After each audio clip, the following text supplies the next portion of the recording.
श्री गुरु अंगद पातशाह जी का पावन श्लोक है, हौमे एहा जात है, हौमे कर्म कमाहे।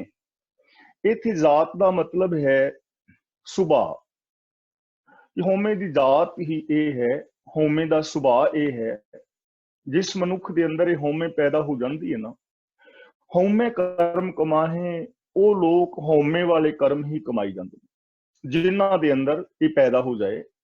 इसका सुभाव है कि फिर क्योंकि वो सुभाव बन गया, जे हीन भावना वाला सुभाव बन गया तो बंदा उस तरह ही डिप्रैशन के अंदर नकारात्मक गल्लां करी जाता है, नकारात्मक उहदा विहार हो जाता है, तो उहदा रिजल्ट भी नकारात्मक निकलता है। दूजे वो ने जिन्हां दे अंदर इनफीरियोरिटी कॉम्पलैक्स पैदा हो जाता है, वो फिर अपने आप नूं दूजियां नालों उच्चा ही आंकदे ने। बिना शक तो कोई अपने तो सियाणा भी होवे तां भी उहनूं सियाणा समझण दा यतन नहीं करदे। वो लोग दूजियां नूं नीवां ही विखांदे हन। ते ऐसे लोगों के जो संबंध ने वो चंगे मिठास भरे नहीं हुंदे। ऐसे लोगों के नाल जो रहन वाले लोग ने उन्हां दा जीवन भी दूभर हो जाता है। कई बारी असी परिवारां विच वेखदे हां, कई लोग पैरानाइड परसनैलिटी डिसऑर्डर के शिकार हो जाते हैं, जो केवल अपनी भावनावां नूं मुख रखते हैं, दूजे परिवार दियां पत्नी या पति दियां भावनावां दा आदर सत्कार नहीं करते।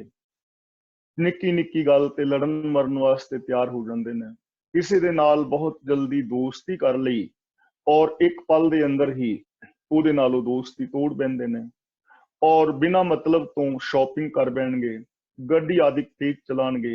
यानी उन्हां दा फिर सुभाव बन जाता है ते उस सुभाव मुताबिक ही जिंदगी जी भी जाते हैं। जिन्हां दे अंदर होमे दा विंगड़िया रूप इनफीरियोरिटी कॉम्पलैक्स आ जाता है, उन्हां लोगों के अंदर नकारात्मक विचार पैदा हो जाते हैं और उन्होंने इस दुनिया के अंदर किते भी खुशहाली नजरी नहीं पैंदी। उन्होंने दुनिया के विच चार चुफेरे तबाही ही नजरी पैंदी है। जे निक्की जी थोड़ी जी बरसात भी आएगी तो उन्होंने इंज ही फील होंदा है कि हुण बदल बन गए ने, बरसात पैगी, गड़े पैणगे, हड़ आ जाएंगे, दुनिया रुड़ जाएगी, बस हुण ते सारी तबाही हो जानी है। उन्हों का सुभाव ऐसा बन जाता है। तीजे लोग वो ने जो स्वाभिमानी ने, जिन्हों ने इस हों तो मुक्ति हासिल की है, जिन्हों के अंदर ये रोग नहीं है, वो स्वाभिमानी लोग अपना विकास भी करते हैं, दूजियां दियां भावनाओं का सत्कार करते हैं, दूजियां दे नाल प्यार भरिया वो वतीरा रखते हैं और वो लोग जो स्वाभिमानी ने इस संसार नूं बहुत कुछ दे जाते हैं।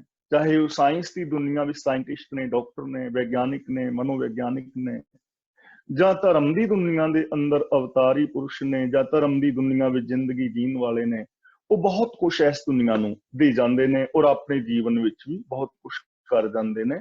तो धन गुरु अंगद पातशाह जी सानू समझा रहे ने, ये हौमे का सुभाव है जिसके अंदर हौमे पैदा हो जाती है, फिर वो उस हौमे वाले उस बने हुए सुभाव मुताबिक ही कर्म कमाई जाता है। अगला वचन करते ने, हौमे एई बंधना फिर जोनी पाहे। कि हौमे दे अंदर कीते हुए कर्म ਇਹਦੇ वास्ते बंधन बन जाते हैं। हौमे दे कर्म ही बंधन ने। देखो जिवें खास करके डिप्रैशन आदि ਦੀਆਂ बीमारियां ने ना, ਆਪਾਂ ਇਹਦੇ वास्ते थोड़ी जी विचार की सी कि ਇਹਦੇ तीन कारण ने। एक तो ऐसा है कि पैतृक है, जे मां बाप दे विच कुछ ऐसा रोग सी ਤਾਂ ਉਹ ਬੱਚਿਆਂ ਦੇ ਅੰਦਰ ਆਉਣ ਦੀ ਸੰਭਾਵਨਾ ਬਣ ਜਾਂਦੀ ਹੈ।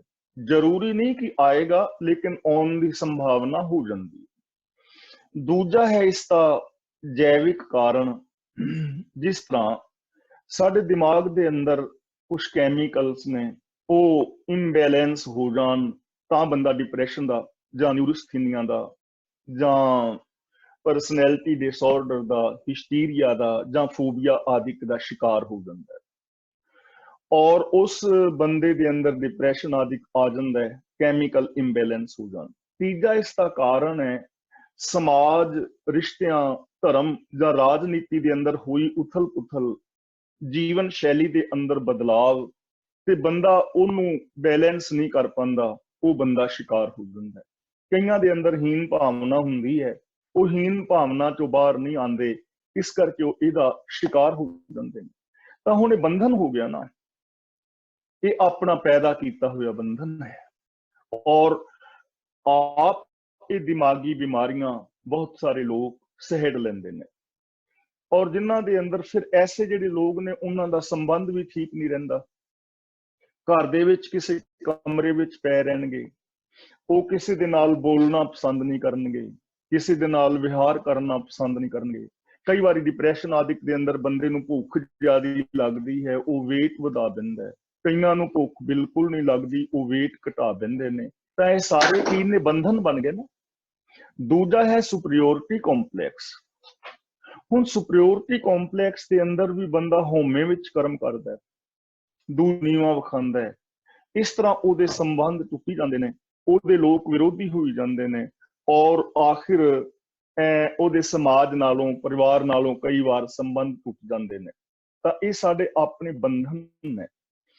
इसे तरह होमे दे अंदर कई लोग ने कि मैं तो सिर्फ तीर्थ इशनान नहीं करना है जां कुछ करना है, उन्हां बंधनां दे अंदर बंदा फसिया रहिंदा है। ते इहदा रिजल्ट की निकलदा है? फिर जोनी पाहें। जोनी का मतलब इत्थे है पशु बिरतियां। वो मुड़ मुड़ के पशु बिरतियां विच पैंदा रहिंदा है। ਇਹੋ ਜਿਹੇ ਲੋਕ ਦੇਖੋ ਜੋਨੀਆਂ ਕੀ ਨੇ, ਗੁਰੂ ਜੀ ਕਹਿੰਦੇ ਨੇ ਪਾਵਨ ਬਾਣੀ ਵਿੱਚ, ਨਾਨਕ ਗੁਰੂ ਨਾ ਚੇਤਨੀ ਮਨ ਆਪਣੇ ਸੁਚੇਤ छुट्टे तिल बुआड़ जो सुनने अंदर खेत। और गुरु जी का पावन वचन, गुर मंत्र हीन से जो प्राणी, जो ज्ञान गुरु की अगवाई विच नहीं चल रहा, गुरु के उपदेश तो जो सच तो जो उलट है, त्रिगंत जन्म भ्रष्ट ने, कूक रै सूक रै गर्द बै काकै सर्प ने तुल खलै। वो इंसान जो सच नालों असलीयत नालों टुट जाता है, वो फिर इन्हां जूनियां वाले कर्म करी जाता है। कदे कुत्ते वाला सुभाव बन गया, लालची दूजियां दे हक खान लग गया, कदे सप की तरह फूं फूं करके दूजियां नूं पै गया, कदे हंकारी बन के हाथी की चाल चलन लग गया, और कदी बघियाड़ की तरह दूजियां नूं पाड़न लग गया। वो मुड़ मुड़ के इन्हां पशु बिरतियां दे विच जिंदगी बिताई जाता है। ये होमे दा सुभाव है। हुण गुरु पातशाह जी सानू समझा रहे ने, पुछ रहे ने, एक सवाल पूछते ने। ये होमे बारे लंबी चौड़ी विचार करन तो बाद असीं भी काफी कुछ समझण दा यतन कीता है, जिन्नी साडी मतबुद्ध है। हुण गुरु जी कहंदे हन, होमे कित्थों उपजै, कित संजम ए जाहे। सवाल हुण ये पैदा हुंदा है कि होमे पैदा कित्थों हुंदी है, होमे पैदा कित्थों होगी। चाहे तो स्वाभिमान है, उहदा चंगा स्वरूप है, चाहे हीन भावना इनफीरियोरिटी कॉम्पलैक्स है, और चाहे दूजियां नालों अपने आप नूं चंगेरा समझना सुपरियोरिटी कॉम्पलैक्स, ये सारा कुछ पैदा किवें हो गया। होमे कित्थों उपजै, पैदा कित्थों हुंदी है। सब तो पहला सानू इहदा पता लग जाए कि इहदा कारण ये है। जदों किसी रोग का कारण पता लग जाए तो उसका इलाज भी हो सकता है। कि जो रोग के कारण का नहीं पता, रोग की पहचान नहीं है, तो फिर उसका इलाज भी नहीं होगा। जिवें देखो, मैं थोड़ी जी बेनती कर दियां, साडे घरां दे अंदर किन्ने सारे कल कलेश ने, ते बहुते जो लोग ने जिन्हां ने मनोविज्ञान पढ़िया है जां मनोविज्ञान की जो ABCD बारे भी जानते हैं, उन्हां नूं इस चीज का पता है कि साडे बहुते घरां दे अंदर जो कल कलेश ने, वो साडे मानसिक रोगां दा नतीजा भी ने। मानसिक रोगां दा नतीजा, जिवें मैं तुहाडे नाल पहला बेनती कीती है, पैरानाइड पर्सनैलिटी डिसऑर्डर है, कईयां दे अंदर एंटी सोशल जिहड़ा है फोबिया उन्हां नूं हो जांदा है, एंटी सोशल पर्सनैलिटी डिसऑर्डर, कि उस समाज दे चले आए कायदे कानूनां दे खिलाफ काम करदे ने। हुण एक रोग है, असीं समझ लवांगे इस बंदे दी गलती है। मेरा कहन दा कदाचित भाव नहीं कि गलती नहीं, लेकिन वो गलती रोग करके कर रहा है, उसकी आदत जी एक रोग बन गई है, एंटी सोशल परसनैलिटी डिसऑर्डर। कईयां दे अंदर हंकारी बिरती रोग हो जाता है, जिवें पैरानाइड परसनैलिटी डिसऑर्डर की मैं गल कर रहा सी। कई लोग ने बंद कमरियां विच उन्हां नूं डर लगदा है, लिफ्ट विच नहीं जा सकते। कई लोगों को ऊंचाई तो डर लगता है, ਕਈਆਂ ਦੇ ਮਨ ਵਿੱਚ ਸ਼ੱਕ ਹੁੰਦਾ ਹੈ ਕਿ ਮੇਰੀ ਪਤਨੀ ਜਾਂ ਮੇਰਾ ਪਤੀ ਜਾਂ ਮੇਰਾ ਕੋਈ ਰਿਸ਼ਤੇਦਾਰ ਮੇਰੇ ਖਿਲਾਫ ਸਾਜ਼ਿਸ਼ ਰਚ ਰਹੇ ਨੇ। ਇਹ 2000 ਕਿਸਮ ਦਾ ਫੋਬੀਆ ਹੈ ਤੇ ਇਹ ਬਿਮਾਰੀ ਹੈ। ਸ਼ੁਰੂਆਤੀ ਦੌਰ ਦੇ ਅੰਦਰ ਇਹਨਾਂ ਚੀਜ਼ਾਂ ਦਾ ਇਲਾਜ ਕਾਉਂਸਲਿੰਗ ਦੇ ਨਾਲ ਹੋ ਜਾਂਦਾ ਹੈ। ਜੇ ਬੰਦੇ ਦਾ ਪਤਾ ਲੱਗਦਾ ਹੈ ਨਾ ਕਿ ਇਹਦੇ ਅੰਦਰ ਇਹ ਰੋਗ ਕਿਉਂ ਪੈਦਾ ਹੋਇਆ ਹੈ, ਇਹਦੀਆਂ ਕਿਹੜੀਆਂ ਦਮਿਤ ਇੱਛਾਵਾਂ ਸਨ, ਤਾਂ ਉਹਦੀ ਕਾਉਂਸਲਿੰਗ ਜੋ ਹੈ ਸਾਈਕੋਥੈਰੇਪਿਸਟ ਜਾਂ ਸਾਈਕੋਲੋਜਿਸਟ ਕਰ ਦਿੰਦੇ ਨੇ, ਜਾਂ ਕੋਈ ਸਿਆਣਾ ਮਨੁੱਖ ਜਿਹੜਾ ਆਮ ਘਰਾਂ ਦੇ ਅੰਦਰ ਜਿਸਨੇ ਮਨੋਵਿਗਿਆਨ ਬਾਰੇ ਜੋ ਨੌਲੇਜ ਰੱਖਦਾ ਹੈ ਉਹ ਕਾਉਂਸਲਿੰਗ ਕਰ ਦੇਵੇ, ਸਮਝਾ ਦੇਵੇ, ਤਾਂ ਬੰਦੇ ਦਾ ਰੋਗ ਜਿਹੜਾ ਦੂਰ ਹੋ ਜਾਂਦਾ ਹੈ ਥੋੜੇ ਅਭਿਆਸ ਦੇ ਨਾਲ, 5-7 ਕਲਾਸਾਂ ਲੈਣ ਦੇ ਨਾਲ। ਤੇ ਜੇ ਰੋਗ ਡੀਪਲੀ ਚਲਾ ਗਿਆ ਹੈ, ਥੋੜਾ ਗਹਿਰਾ ਹੈ, ਜਾਂ ਕੈਮੀਕਲ ਇੰਬੈਲੈਂਸ ਕਰਕੇ ਹੈ, ਜਾਂ ਇਹਦੇ ਕੁਝ ਹੋਰ ਕਾਰਨ ਨੇ, ਤਾਂ ਫਿਰ ਇਸ ਦਾ ਅੱਜ ਕੱਲ ਇਲਾਜ ਹੋ ਜਾਂਦਾ ਹੈ। ਸਾਈਕੈਟ੍ਰਿਕ ਜੋ ਲੋਕ ਨੇ, ਜੋ ਡਾਕਟਰ ਨੇ ਦਿਮਾਗ, ਉਹ ਲੋਕ ਦਵਾਈਆਂ ਦੇ ਨਾਲ ਵੀ ਇਹਨਾਂ ਦਾ ਇਲਾਜ ਹੁੰਦਾ। ਪਹਿਲਾਂ ਹੁੰਦਾ ਸੀ ਨਾ ਕਿ ਵਹਿਮ ਦਾ ਕੋਈ ਇਲਾਜ ਨਹੀਂ, ਅੱਜ ਵਹਿਮ ਦਾ ਇਲਾਜ ਵੀ ਹੈ। ਤਾਂ ਸਵਾਲ ਪੈਦਾ ਹੁੰਦਾ ਹੈ ਕਿ ਰੋਗ ਪੈਦਾ ਕਿਵੇਂ ਹੁੰਦਾ ਹੈ। ਜੋ ਸਾਈਕੈਟ੍ਰਿਕ ਸਾਈਕੋਲੋਜਿਸਟ ਨੇ, ਜਦੋਂ ਅਸੀਂ ਉਹਨਾਂ ਦੇ ਕੋਲ ਜਾਂਦੇ ਹਾਂ ਆਪਣਾ ਕੋਈ ਰੋਗ ਲੈ ਕੇ, ਤਾਂ ਉਹ ਬੜੇ ਧਿਆਨ ਦੇ ਨਾਲ ਸਾਡੀਆਂ ਗੱਲਾਂ ਸੁਣਦੇ ਨੇ। ਪਹਿਲੋਂ ਸਾਨੂੰ ਸੁਣਦੇ ਨੇ ਪੂਰੇ ਤੌਰ ਤੇ, ਫਿਰ ਉਹ ਸਾਡੇ ਤੋਂ ਕੁਝ ਸਵਾਲ ਪੁੱਛਦੇ ਨੇ। ਉਹਨਾਂ ਸਵਾਲਾਂ ਰਾਹੀਂ ਉਹ ਲੱਭਣ ਦਾ ਯਤਨ ਕਰਦੇ ਨੇ ਕਿ ਰੋਗ ਦਾ ਕਾਰਨ ਕੀ ਹੈ। ਫਿਰ ਉਸ ਹਿਸਾਬ ਦੇ ਨਾਲ ਉਸ ਦਾ ਇਲਾਜ ਕੀਤਾ ਜਾਂਦਾ ਹੈ, ਚਾਹੇ ਉਹ ਦਵਾਈ ਦੇਣੀ ਹੈ, ਜਾਂ ਬਿਹੇਵੀਅਰ ਥੈਰੇਪੀ ਹੈ, ਜਾਂ CBT ਕੋਗਨੇਟਿਵ ਬਿਹੇਵੀਅਰ ਥੈਰੇਪੀ ਹੈ, ਜਾਂ ਮਤਲਬ ਨਾਲ ਕੁਝ ਰਿਲੈਕਸੇਸ਼ਨ ਟੈਕਨੀਕਸ ਨੇ। ਔਰ ਕਈਆਂ ਨੂੰ ਇਹ ਤਿੰਨੇ ਇਲਾਜ ਉਹ ਇਕੱਠੇ ਹੀ ਦੇ ਕੇ ਤੇ ਬੰਦੇ ਨੂੰ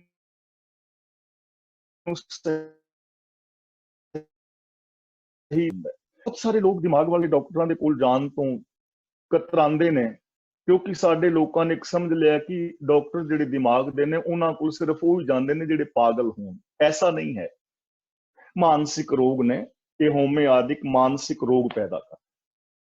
ਹੁਣ ਡਾਕਟਰ ਵੀ ਸਾਡਾ ਕਾਰਨ ਲੱਭਦੇ ਨੇ, ਤੇ ਗੁਰੂ ਅੰਗਦ ਦੇਵ ਜੀ ਅੱਜ ਤੋਂ 500 ਸਾਲ ਪਹਿਲਾਂ ਕਹਿ ਰਹੇ ਨੇ ਕਿ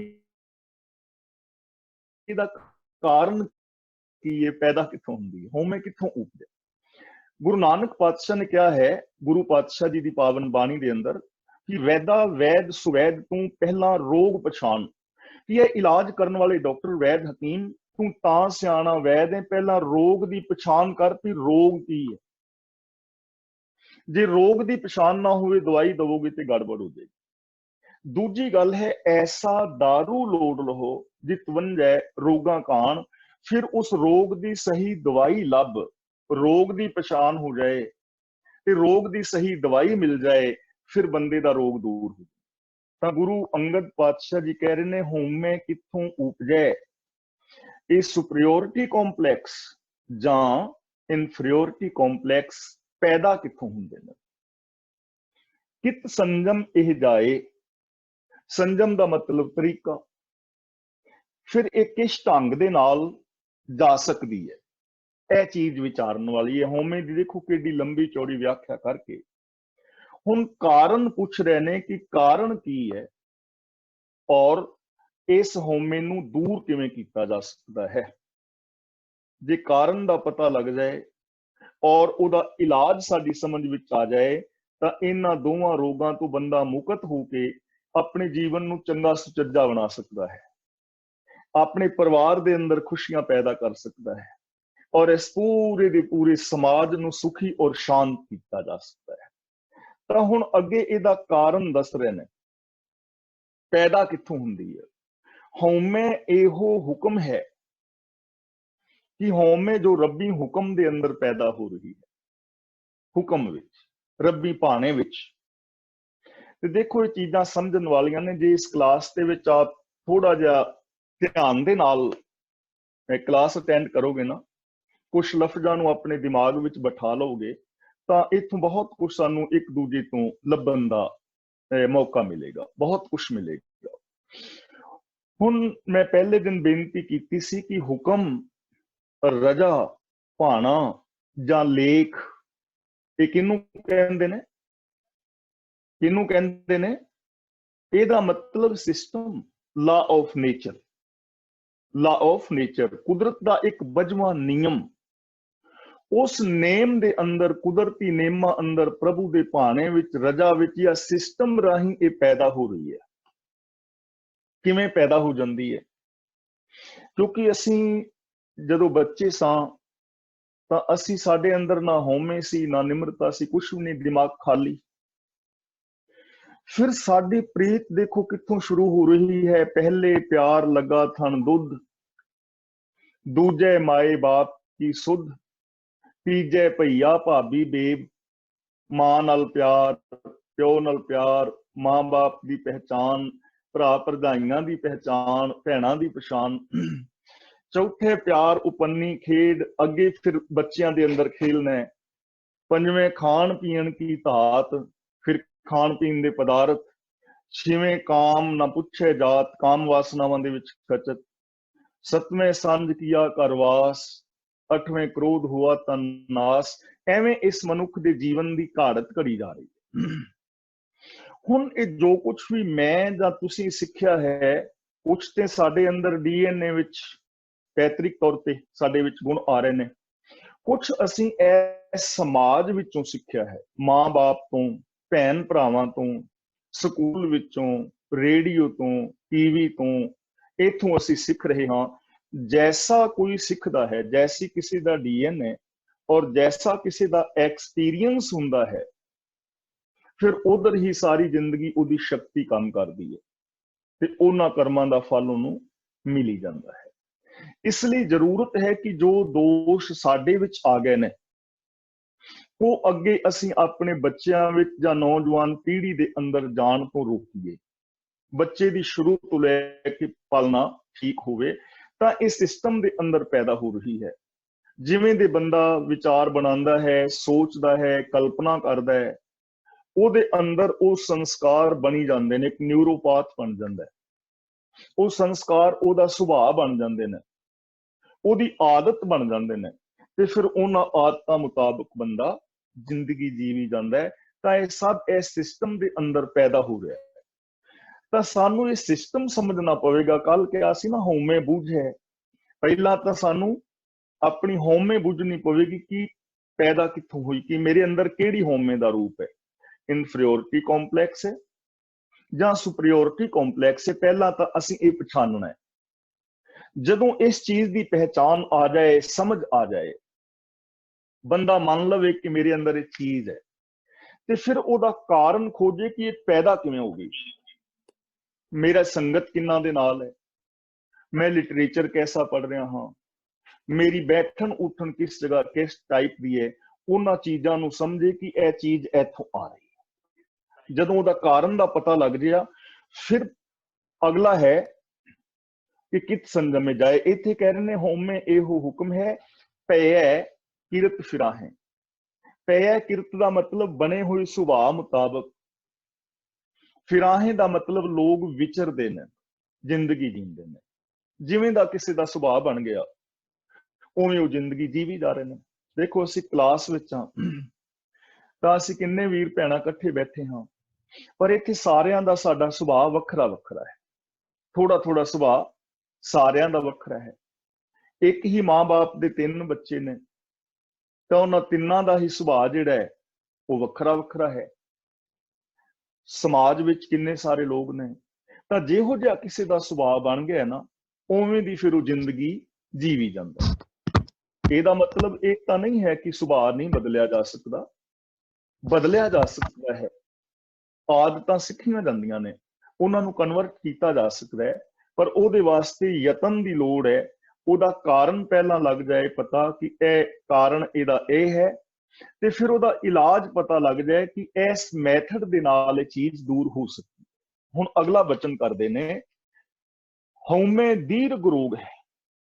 ਦੀਰਘ ਦਾ मतलब बड़ा वड्डा, लंबा लंबा समा चलन वाला, भयानक, औखा। तो यह हौमे एक बहुत वड्डी बीमारी है। हौमे दीर्घ रोग है, बड़ा भयानक रोग है, हकीकत है। चाहे इन्फीरियोरिटी कॉम्प्लेक्स है या सुपीरियोरिटी कॉम्प्लेक्स, कोई भी है, बड़ी मारी बीमारी है। जे हीन भावना पैदा हो गई तो बंदा किते भी कामयाब नहीं होएगा। डिप्रैशन का शिकार हो जाए बंदा ਤਾਂ ਵੇਖੋ ਉਹਨਾਂ ਲੋਕਾਂ ਨੂੰ ਚੰਗੀਆਂ ਚੰਗੀਆਂ ਪੋਸਟਾਂ ਦੇ ਉੱਤੇ ਲੋਕ ਸਨ, ਚੰਗੇ ਚੰਗੇ ਵਪਾਰ ਸਨ, ਡਿਪਰੈਸ਼ਨ ਦੇ ਕਾਰਨ ਉਹਨਾਂ ਦੀ ਜ਼ਿੰਦਗੀ ਬਰਬਾਦ ਹੋ ਗਈ। ਘਰਾਂ ਵਿੱਚ ਕਿੰਨੇ ਲੋਕ ਨੇ, ਸਮਾਜ ਵਿੱਚ ਅਸੀਂ ਵੇਖਦੇ ਹਾਂ, ਔਰ ਫਿਰ ਅਸੀਂ ਉਹਨਾਂ ਨੂੰ ਦੋਸ਼ ਦਿੰਦੇ ਹਾਂ, ਇਹ ਤੇ ਘਰ ਹੀ ਪਿਆ ਰਹਿੰਦਾ ਹੈ, ਤੇ ਕੱਖ ਕਰਦਾ ਹੀ ਨਹੀਂ, ਇਹ ਤੇ ਹੈ ਹੀ ਹੈ, ਜਾਣ ਕੇ ਐਵੇਂ ਕਰਦਾ ਹੈ। ਕੋਈ ਵੀ ਐਸੀ ਜ਼ਿੰਦਗੀ ਜਾਣ ਕੇ ਨਹੀਂ ਜੀਂਦਾ। ਡਿਪਰੈਸ਼ਨ ਦੀ ਬਿਮਾਰੀ ਦੇ ਨਾਲ ਜੋ ਜੂਝ ਰਹੇ ਨੇ, ਉਹਨਾਂ ਨੂੰ ਵੇਖੋ ਕੀ ਕੰਡੀਸ਼ਨ ਹੈ ਉਹਨਾਂ ਦੀ। ਇੰਡੀਆ ਦੇ ਅੰਦਰ ਹਰ 7ਵਾਂ 8ਵਾਂ ਆਦਮੀ ਮਾਨਸਿਕ ਰੋਗਾਂ ਦੇ ਨਾਲ ਗ੍ਰਸਿਆ ਹੋਇਆ ਹੈ। ਅਮਰੀਕਾ ਦੇ ਅੰਦਰ ਸਭ ਤੋਂ ਜ਼ਿਆਦਾ ਅਮੀਰ ਲੋਕ ਨੇ, ਲੇਕਿਨ ਉੱਥੇ ਸਭ ਤੋਂ ਜ਼ਿਆਦਾ ਮਾਨਸਿਕ ਰੋਗੀ ਵੀ ਆਪ ਨੂੰ ਮਿਲਣਗੇ। ਤਾਂ ਇਹ ਦੀਰਘ ਰੋਗ ਹੈ, ਲੰਬਾ ਰੋਗ ਹੈ, ਮਾੜੀ ਬਿਮਾਰੀ ਹੈ। ਤੇ ਜਿਨ੍ਹਾਂ ਦੇ ਅੰਦਰ ਹੰਕਾਰੀ ਬਿਰਤੀ ਹੈ, ਬੜੀ ਮਾੜੀ ਬਿਮਾਰੀ ਹੈ। ਪੈਰਾਨਾਇਡ ਪਰਸਨੈਲਿਟੀ ਡਿਸਆਰਡਰ ਵਗੈਰਾ ਜਿਨ੍ਹਾਂ ਦੇ ਅੰਦਰ ਪੈਦਾ ਹੋ ਜਾਏ, ਬੜਾ ਔਖਾ ਹੈ। ਆਪ ਵੀ ਉਹ ਔਖੇ ਨੇ, ਜਿੱਥੇ ਜਾਣਗੇ ਉਹਨਾਂ ਨੂੰ ਔਖਾ ਕਰਨਗੇ। ਜਿਨ੍ਹਾਂ ਦੇ ਅੰਦਰ ਇਹ ਹਉਮੈ ਦੀ ਬਿਮਾਰੀ ਹੰਕਾਰ ਵਾਲੀ ਪੈਦਾ ਹੋ ਜਾਏ ਨਾ, ਸੁਪਰੀਓਰਿਟੀ ਕੰਪਲੈਕਸ ਪੈਦਾ ਹੋ ਜਾਏ, ਉਹਨਾਂ ਦੇ ਘਰਦਿਆਂ ਦਾ ਵੀ ਉਹਨਾਂ ਦੇ ਨਾਲ ਜਿਉਣਾ ਹਰਾਮ ਹੋ ਜਾਂਦਾ, ਉਹਨਾਂ ਦੇ ਸਾਥੀਆਂ ਦਾ ਜਿਉਣਾ ਹਰਾਮ ਹੋ ਜਾਂਦਾ ਹੈ, ਉਹਨਾਂ ਨਾਲੋਂ ਲੋਕੀ ਕੱਟ ਜਾਂਦੇ ਨੇ। ਔਰ ਇਹ ਹੰਕਾਰ ਦੀ ਬਿਰਤੀ ਵਾਲਾ ਬੰਦਾ ਕੋਈ ਵੀ ਕਿਸੇ ਦਾ ਨੁਕਸਾਨ ਵੀ ਕਰ ਦਿੰਦਾ ਹੈ। ਦੇਖੋ ਇਤਿਹਾਸ ਪੜ੍ਹ ਕੇ ਕਿੱਡੇ ਕਿੱਡੇ ਵੱਡੇ ਹੰਕਾਰੀ ਬਾਦਸ਼ਾਹ ਹੋ ਗਏ ਨੇ, ਔਰੰਗਜ਼ੇਬ ਵਰਗੇ ਨੇ, ਹਿਟਲਰ ਵਰਗੇ ਨੇ, ਜਾਂ ਹੋਰ ਕਈ ਮਿਸਾਲਾਂ ਲਈਆਂ ਜਾ ਸਕਦੀਆਂ ਨੇ। ਸਮਾਜ ਵਿੱਚ ਚਾਰ ਚੁਫੇਰੇ ਵੇਖਿਆ ਜਾ ਸਕਦਾ ਹੈ। ਤਾਂ ਇਹ ਦਾਰੂ, ਇਹ ਹਉਮੈ ਰੋਗ ਹੈ, ਦੋਵਾਂ ਕਿਸਮ ਦਾ, ਹੀਨ ਭਾਵਨਾ ਵੀ ਔਰ ਹੰਕਾਰੀ ਬਿਰਤੀ। ਹੁਣ ਗੁਰੂ ਜੀ ਕਹਿੰਦੇ ਨੇ ਦਾਰੂ ਪੀ ਇਸ ਮਾਹੇ, ਇਹ ਰੋਗ ਵੀ ਇਸ ਬੰਦੇ ਦੇ ਮਨ ਵਿੱਚੋਂ ਪੈਦਾ ਹੋਇਆ ਤੇ ਇਹਦਾ ਇਲਾਜ ਬਾਹਰ ਨਹੀਂ ਹੈ, ਇਹਦਾ ਇਲਾਜ ਵੀ ਅੰਦਰ ਹੀ ਹੈ। ਇਹ ਜਿਹੜੀ ਹਉ ਹੈ ਨਾ, ਹਉਮੈ ਆਪਾਂ ਕੱਲ ਕਿਹਾ ਸੀ ਵੱਖਰੀ ਪਹਿਚਾਨ, ਇਸ ਵੱਖਰੀ ਪਹਿਚਾਨ ਦੇ ਅੰਦਰ, ਹਉਮੈ ਦੇ ਅੰਦਰ ਜਾਂ ਇਸ ਬੰਦੇ ਦੇ ਅੰਦਰ ਬਿਮਾਰੀ ਵੀ ਹੈ ਮਨ ਵਿੱਚ, ਦੋਵੇਂ ਰੋਗ ਨੇ। ਔਰ दारू पी इस माहे, दारू भी ਇਹਦੇ ਅੰਦਰ ਹੀ ਹੈ। ਇਹ ਨਹੀਂ ਕਿ ਇਹਦਾ ਇਲਾਜ ਨਹੀਂ, ਲਾ ਇਲਾਜ ਨਹੀਂ ਹੈ ਬੜੀ ਖਤਰਨਾਕ ਬਿਮਾਰੀ, ਪਰ ਇਹ ਲਾ ਇਲਾਜ ਨਹੀਂ, ਇਹਦਾ ਇਲਾਜ ਹੈ, ਇਹਦਾ ਇਲਾਜ ਹੋ ਸਕਦਾ ਹੈ। ਤੇ ਇਹਦਾ ਇਲਾਜ ਬਾਹਰ ਨਹੀਂ, ਇਹਦਾ ਇਲਾਜ ਅੰਦਰ ਹੈ, ਕਿਉਂਕਿ ਰੋਗ ਅੰਦਰੋਂ ਪੈਦਾ ਹੋਇਆ ਹੈ। ਰੋਗ ਅੰਦਰੋਂ ਪੈਦਾ ਹੋਇਆ ਹੈ। ਉਹ ਰੋਗ ਦਾ ਕਾਰਨ ਮੈਂ ਖੁਦ ਹਾਂ। ਮੈਂ ਖੁਦ ਆਪਣਾ ਐਸਾ ਸੁਭਾਅ ਬਣਾ ਲਿਆ ਤੇ ਹੁਣ ਇਸ ਸੁਭਾਅ ਨੂੰ ਬਦਲਣਾ ਕਿਸਨੇ ਹੈ? ਮੈਂ ਬਦਲਣਾ। ਤੁਸੀਂ ਮੇਰੇ ਸਾਹਮਣੇ ਬੈਠੇ ਵੀਰ ਮੈਨੂੰ ਸਲਾਹ ਦੇ ਸਕਦੇ ਹੋ ਕਿ ਗਿਆਨੀ ਜੀ ਜਾਂ ਵੀਰ ਜੀ, ਤੁਹਾਡਾ ਇਹ ਸੁਭਾਅ ਠੀਕ ਨਹੀਂ, ਤੁਸੀਂ ਇਹਨੂੰ ਬਦਲੋ, ਆਪਣੀ ਲੈਂਗੁਏਜ ਬਦਲੋ, ਆਪਣਾ ਸੁਭਾਅ ਬਦਲੋ, ਜਾਂ ਤੁਸੀਂ ਡਿਪਰੈਸ਼ਨ ਵਿੱਚ ਹੋ ਤਾਂ ਤੁਸੀਂ ਇਸ ਢੰਗ ਦੇ ਨਾਲ ਜ਼ਿੰਦਗੀ ਜੀਵੋ ਕਿ ਤੁਹਾਡੀ ਇਹ ਜ਼ਿੰਦਗੀ ਸੰਵਰ ਸਕਦੀ ਹੈ। ਤੁਸੀਂ ਮੈਨੂੰ ਇਹ ਦੱਸ ਸਕਦੇ ਹੋ, ਸਲਾਹ ਦੇ ਸਕਦੇ ਹੋ, ਲੇਕਿਨ ਸੁਭਾਅ ਤੇ ਮੈਨੂੰ ਹੀ ਬਦਲਣਾ ਪੈਣਾ। ਤੁਹਾਡੇ ਕੋਲੋਂ ਸਲਾਹ ਮਿਲ ਸਕਦੀ ਹੈ, ਇਹਦੇ ਵਿੱਚ ਕੋਈ ਦੋ ਰਾਏ ਨਹੀਂ। ਮੈਂ ਤੁਹਾਨੂੰ, ਤੁਸੀਂ ਮੈਨੂੰ ਸਲਾਹ ਦੇ ਸਕਦੇ ਹੋ, ਪਰ ਬਦਲਣਾ ਤੇ ਮੈਨੂੰ ਹੀ ਪੈਣਾ।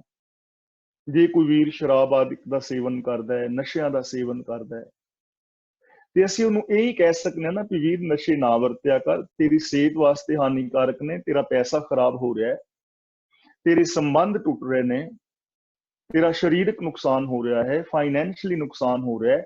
ਨਸ਼ਾ ਪੀਣਾ, ਨਸ਼ਾ ਵਰਤਣਾ ਚੰਗਾ ਨਹੀਂ। ਅਸੀਂ ਹੁਣ ਪਿਆਰ ਨਾਲ ਸਮਝਾ ਹੀ ਸਕਦੇ ਹਾਂ ਨਾ ਕਿਸੇ ਆਪਣੇ ਯਾਰ ਦੋਸਤ ਨੂੰ, ਸੱਜਣ ਮਿੱਤਰ, ਰਿਸ਼ਤੇਦਾਰ ਨੂੰ, ਲੇਕਿਨ ਨਸ਼ੇ ਦਾ ਤਿਆਗ ਤੇ ਉਸੇ ਨਹੀਂ ਕਰਨਾ ਹੈ ਨਾ। ਮੈਂ ਤੁਹਾਡੇ ਤੋਂ ਰਾਸਤਾ ਪੁੱਛਣਾ ਕਿ ਵੀਰ ਜੀ ਮੈਂ ਸਾਊਥ ਵੱਲ ਜਾਣਾ ਚਾਹੁੰਦਾ, ਤੁਸੀਂ ਮੈਨੂੰ ਰਾਸਤਾ ਦੱਸ ਸਕਦੇ ਹੋ, ਤੁਸੀਂ ਮੈਨੂੰ ਟ੍ਰੇਨ ਦੀ ਟਿਕਟ ਲੈ ਕੇ ਦੇ ਸਕਦੇ ਹੋ, ਪਰ ਜਾਣਾ ਤੇ ਮੈਨੂੰ ਹੀ ਪੈਣਾ ਨਾ, ਮੇਰੀ ਜਗ੍ਹਾ ਤੇ ਤੁਸੀਂ ਤੇ ਜਾ ਨਹੀਂ ਸਕਦੇ। ਇਸ ਲਈ ਇਹ ਰੋਗ ਸਾਰੇ ਅਸੀਂ ਖੁਦ ਪੈਦਾ ਕੀਤੇ ਨੇ, ਔਰ ਇਹਨਾਂ ਦਾ ਇਲਾਜ ਵੀ ਹਰ ਬੰਦੇ ਨੇ ਆਪ ਕਰਨਾ ਹੈ। ਜੇ ਮੇਰੇ ਅੰਦਰ ਈਗੋ ਹੈ, ਚਾਹੇ ਉਹ ਇਨਫੀਰੀਓਰਿਟੀ ਕੰਪਲੈਕਸ ਜਾਂ ਸੁਪਰੀਓਰਿਟੀ ਕੰਪਲੈਕਸ, ਤਾਂ ਉਹ ਮੈਂ ਪੈਦਾ ਕਰ ਬੈਠਾ, ਉਹਦਾ ਇਲਾਜ ਵੀ ਮੇਰੇ ਅੰਦਰੋਂ ਹੋਣਾ। ਜੇ ਤੁਹਾਡੇ ਕਿਸੇ ਵਿੱਚ ਦੋਸ਼ ਹੈ ਤਾਂ ਉਹਦਾ ਇਲਾਜ ਵੀ ਤੁਸੀਂ ਖੁਦ ਕਰਨਾ ਹੈ। ਹੁਣ ਅਗਲਾ ਬਚਨ ਕਰਦੇ ਨੇ ਕਿ ਹੁਣ ਇਹ ਤਾਂ ਸਮਝ ਆ ਗਈ, ਇਹ ਤਾਂ ਸਮਝ ਆ ਗਈ ਕਿ ਇਲਾਜ ਅਸੀਂ ਖੁਦ ਕਰਨਾ ਹੈ,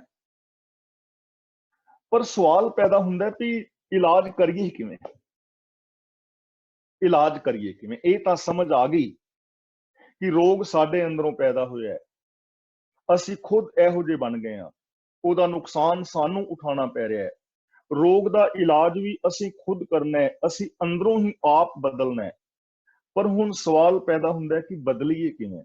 कई बार ना घर कोई डिप्रैशन का शिकार होए ते असी उहनूं ये कह दिंदे आ भी चिंता ना करिया कर यार, पॉजिटिव रहो, चिंता ना करिया कर। पर इन्नी गल कहण दे नाल चिंता छुटदी नहीं। ਉਹਦੇ वास्ते कोई मैथड चाहिए, ਉਹਦੇ वास्ते कोई साधन चाहिए। सानू समझावे कोई बंदा कि यह मैथड है, जे तू एवें एवें करेगा तो तेरा यह रोग दूर हो जाएगा। जो दिमाग के डॉक्टर ने, साइकैट्रिक साइकोलॉजिस्ट, वो यही चीज करते हैं, सानू मैथड दसते हैं। ਜਦੋਂ मतलब वो साडी काउंसलिंग करनगे तो क्लासां लगाणगे, हौली हौली स्टैप बाय स्टैप वो बंदे नू, मरीज नू उहदे लाइन ते ले आंदे ने। ਤਾਂ ਹੁਣ ਗੁਰੂ ਪਾਤਸ਼ਾਹ ਜੀ ਕਹਿੰਦੇ ਨੇ ਕਿਰਪਾ ਕਰੇ ਜੇ ਆਪਣੀ ਤਾਂ ਗੁਰ ਕਾ ਸ਼ਬਦ ਕਮਾਹੇ। ਹੁਣ ਇਲਾਜ ਇਹ ਹੈ ਕਿ ਜੇ ਪ੍ਰਭੂ ਕਿਰਪਾ ਕਰੇ ਤੇ ਉਹ ਲੋਕ ਜਿਹੜੇ ਨੇ ਫਿਰ ਗੁਰੂ ਦੇ ਬਚਨ ਨੂੰ ਕਮਾਨ, ਗੁਰੂ ਦੇ ਸ਼ਬਦ ਦੀ ਕਮਾਈ ਕਰਨ। ਮੀਨਸ ਸ਼ਬਦ ਦੀ ਕਮਾਈ ਦਾ ਮਤਲਬ ਇਹ ਨਹੀਂ ਕਿ ਇੱਕ ਸ਼ਬਦ ਨੂੰ ਬਾਰ-ਬਾਰ ਰਿਪੀਟ ਕਰੀ ਜਾਣ, ਪੜ੍ਹੀ ਜਾਣ ਕਿ ਅੱਜ ਮੈਂ ਇਹ ਸ਼ਬਦ ਦੇ 21 ਪਾਠ ਕਰ ਲੈਣੇ, 25 ਪਾਠ ਕਰ ਲੈਣੇ, ਇਹ ਨਹੀਂ। ਸ਼ਬਦ ਦਾ ਮਤਲਬ ਹੈ ਉਪਦੇਸ਼, ਫਿਲਾਸਫੀ, ਵਿਚਾਰਧਾਰਾ। ਤੇ ਕਮਾਹੇ ਦਾ ਮਤਲਬ ਉਹਨੂੰ ਇੰਪਲੀਮੈਂਟ ਕਰਨਾ, ਮਨ, ਬਚਨ ਔਰ ਕਰਮ ਕਰਕੇ ਗੁਰਮਤ ਆਸ਼ੇ ਅਨੁਸਾਰ ਜ਼ਿੰਦਗੀ ਜੀਣੀ। ਇਹਨੂੰ ਕਹਿੰਦੇ ਨੇ ਗੁਰ ਕਾ ਬਚਨ ਕਮਾਹੇ। ਤੇ ਰੱਬ ਦੀ ਕਿਰਪਾ ਕੀ ਹੈ? देखो रब ने कृपा की हुई है, असी कृपा के पात्र बनना है। बरसात बरस रही है, एक बंदे ने हाथ इंज किया हुआ है, बर्तन इस तरह किया है, हुण देखो ओहदा हाथ भर जाएगा, बुक भर जाएगी। उन्हें हाथ इस तरह किया है, बुक भर जाएगी। दूजे बंदे ने हाथ एवें किया है तो की ओहदी बुक के अंदर एक बूंद भी पवेगी? नहीं पवेगी। नल चल रहा है, नलकी चल रही है, टूटी चल रही है पानी की, एक ने जग सीधा धरिया 2 मिनट में भर जाता है, ते एक उस टूटी के थले जग मूधा मार के सवेर का बैठा है, ते पानी की एक बूंद भी नहीं जाएगी। किरपा तो हो रही है। असी किरपा के पात्र बनना है। जो रब ने सानू दिमाग दिता है, इसकी सही वरतों करनी है। जिन्ने आ प्रभु ने साधन पैदा किए ने, इन्हां दी सही वरतों करनी है। इसे नू किरपा कहंदे ने। ते ओ किरपा की है गुरु का बचन। बचन का मतलब विचारधारा।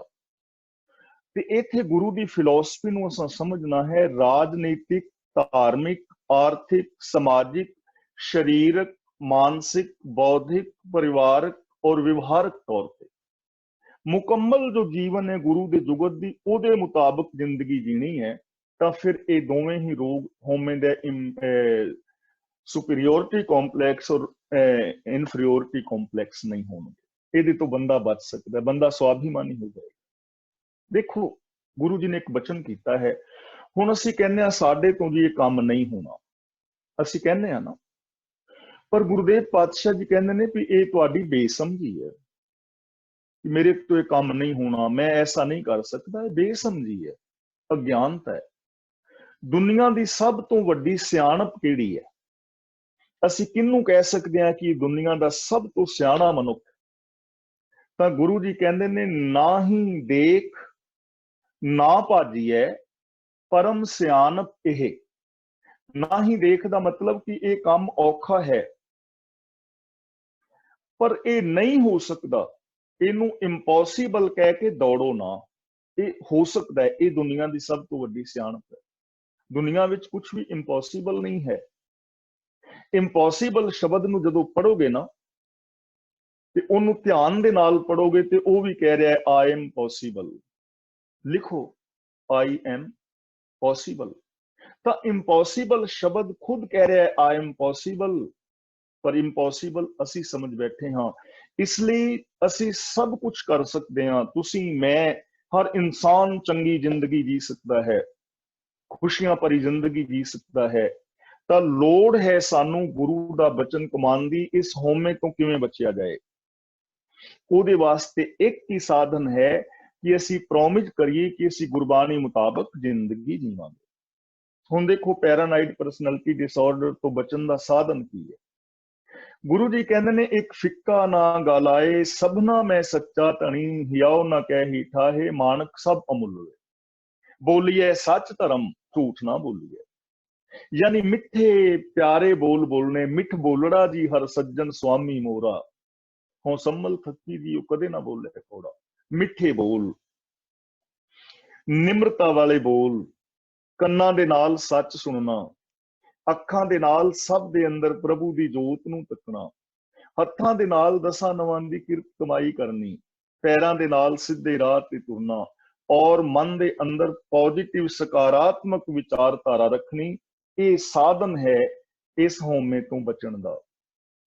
ਔਰ ਸਿੱਖ ਤਾਂ ਇਸ ਹਉਮੈ ਤੋਂ ਮੁਕਤ ਹੋ ਜਾਂਦਾ ਜਦੋਂ ਕਹਿੰਦਾ ਨਾ ਮੇਰਾ ਮੁਝ ਮੈਂ ਕਿਛ ਨਹੀਂ ਜੋ ਕੁਛ ਹੈ ਤੇਰਾ तेरा तुझको सौंपते क्या लागे मेरा मेरा कुछ भी नहीं है हमरा किया मेरा किया कछु ना होए कर है राम होए है सोए मेरा कीता कुछ नहीं हो सकता। हुण इहदा मतलब कि जो रब दा सिस्टम है ना कुदरत दा ला ऑफ नेचर ओदे विरोध विच मैं कुछ नहीं कर सकता। इत्थे हथ खड़े ने लेकिन कुदरत दे नेमां दे अंदर मैं सब कुछ कर सकता। मेरे अंदर पॉसिबिलिटी है मेरे अंदर प्रभु परमात्मा वस रहा है जो सारियां ताकतां दा मालिक है सर्वशक्तिमान है भन्नन करन समर्थ है कि वो मेरे अंदर वस रहा। इसलिए ना कृपा करे जे अपनी ता गुर का बचन कमाहे नानक कहे सुनो जनो।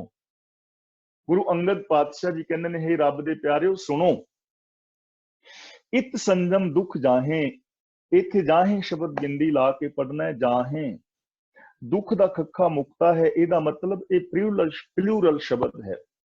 जे दुख दे खखे थले औंकड़ हुंदा फिर एक दुख दी गल होनी सी। हुण दुख दा खखा मुक्ता है इत्थे बहुते दुखां दी गल हो रही है। जे जाहे शब्द एक वच नहीं हुंदा ते हाहे दी जगह ते ईड़ी होनी सी पर इत्थे क्रियावाची हाहे दे नाल सिहारी लगी है। ये ग्रामर अनुसार बहुवचनी शब्द है। गुरु अंगद पातशाह जी कहते ने हे रब दे प्यारिओ सुनो इस तरीके दे नाल ये दुख दूर हो सकता है। यानी असीं हीन भावना तो ही और हंकार वाली भावना तो ही बच सकते हाँ असीं स्वाभिमानी हो सकते हाँ। देखो मैं चंगे काम करदा हाँ मैं सुखी हाँ मैं शांत हाँ मेरा परिवार बड़ा खुश है ये हंकार नहीं है ये स्वाभिमान है। ते सिर्फ मेरा ही परिवार खुश है मैं ही चंगा हाँ मेरे तो अलावा होर कोई नहीं कर सकता ये हंकार। इसलिए असीं हीन भावना तो ही बचना है और हंकार वाली भावना तो ही बचना है। असीं स्वाभिमानी बनना है सारियां ने हर इंसान ने स्वाभिमानी बनना। स्वाभिमानी बनना हर वीर भैन बच्ची बच्चे का हक भी है और फर्ज भी है। ते ऐसा किवें होएगा जे गुरबाणी मुताबिक जिंदगी जीवेगा। ਤਾਂ देखो सिख दे कोल केडा वड्डा ज्ञान दा खजाना है रोगां तो मुक्त होण दा खजाना है अपने परिवार नूं स्वर्ग बनाउण दा ज्ञान साडे कोल भरिया पिया है पूरे संसार नूं असीं रोग मुक्त कर सकदे हां इन्ना वड्डा साडे कोल खजाना पर असीं इस खजाने नूं कदे खोल के वेखिया नहीं। गुरु जी कहंदे ने पिऊ दादे का खोल डिठा खजाना तां मेरे मन पया निधाना रतन लाल जा का कछु ना मोल भरे भंडार अखूट अतोल खावे खर्चे रल मिल पाई टोट ना आवे वध दो जाई। गुरबाणी दा खजाना जिवें जिवें मिल के वरतांगे वधेगा और एक खजाना साडे अंदर चला जाएगा गुणां दा ते अंदर जिहड़े गुण ने जिन्ना वरतोगे उन्ना वधदे चले जाणगे। आओ अगली विचार असीं करन दा यतन करिए। हुण अगे साहिब श्री गुरु नानक पातशाह जी महाराज पौड़ी दे विच बयान करदे ने कि नानक कहे सुनो जनो असीं सुनिया है ना इत संजम दुख जाहे जां किरपा करे जे अपनी तां गुर का बचन कमाहे कि गुरु दा बचन कमाए यानी गुरु दी सेवा करे रब्बी रजा विच तुरे। हुण फिर एक सवाल है कि जिहड़ा गुरु दा बचन कमांदा है उहदी निशानी की है।